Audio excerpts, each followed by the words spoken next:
Hi everyone, welcome to another episode of Rita's Book Club. On this episode, I'm telling you all about Ramona Riley by Ashley Herring Blake. Pride Month is here, and you guys know that I will always dedicate this month to books with the LGBTQ plus community and characters. So this first one is from the Clover Lake series, and I'm a big fan of Ashley's series and books, so I really needed to check this one out. Once upon a time, Ramona Riley was a student at a pretty prestigious art school, with dreams of landing in Hollywood as a costume designer to the stars. But after her father's car accident, she had to quit and return to a small New Hampshire town, Clover Lake, to help take care of her younger sister. 12 years later, Ramona is still working at the town's cafe, all but giving up on her dream. But when a big budget romantic comedy comes to Clover Lake to film, she wonders if this could be her chance. There's only one problem: Dylan Monroe, her first kiss and Hollywood's favorite wild child, is a star. Dylan Monroe has always lived an unconventional life, having famous rock icons for parents, but she wants to prove that she's not some chaotic, talentless Naple baby, that she has actual skills, that she's just a normal person. To that, Dylan takes on a project at a charming lake town. She even works at the town's cafe, shadowing a local waitress there, and asks her to take Dylan around to do normal people things. But Dylan soon realizes it's not just some small town waitress she's getting to know. Ramona Riley is someone she's met before, someone who remembers her even more vividly. Before long, however, reality hits them, and both women must decide if the spark between them can fan the flames of their individual dreams or if it will extinguish their light. It was so nice to start a new series of Ashley. I'm a big fan of her stories and the way she writes about these independent and powerful women that find each other. I was obsessed with the Bright Falls series, so it was super nice to get kind of a continuation of the story with Iris Kelly and her queer romance being turned into a movie. That was kind of the premises of the book that leads both Ramona and Dylan to find each other again.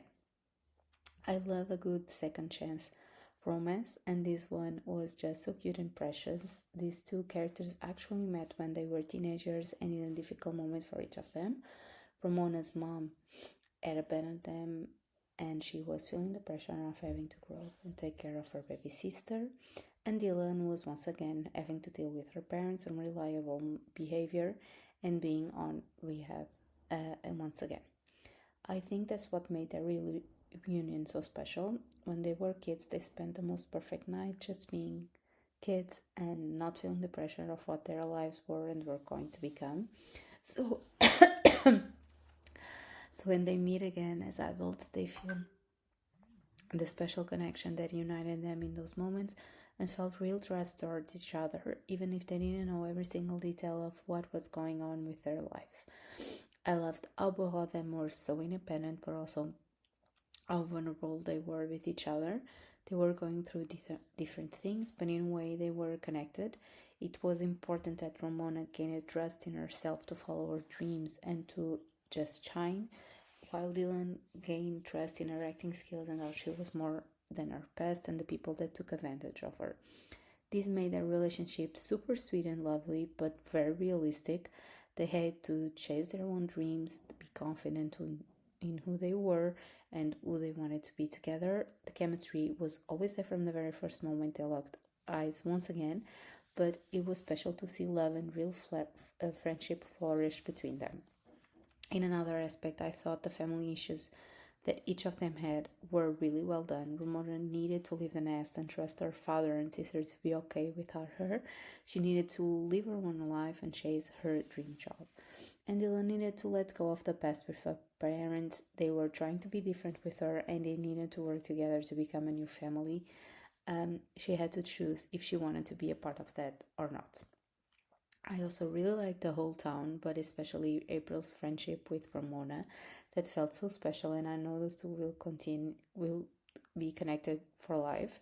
And it was so nice to see that Dylan also had people behind her to help her with the career. I already bought the next book in the series called Get Over It, April Evans, and I'm very excited to read all about April and her own story. I really liked her in this first book. As always, you can like, comment, and subscribe to my channel. You can follow me on Instagram at Rita's Book Club for more content. Thanks for watching and see you next week. Happy readings and happy Pride Month.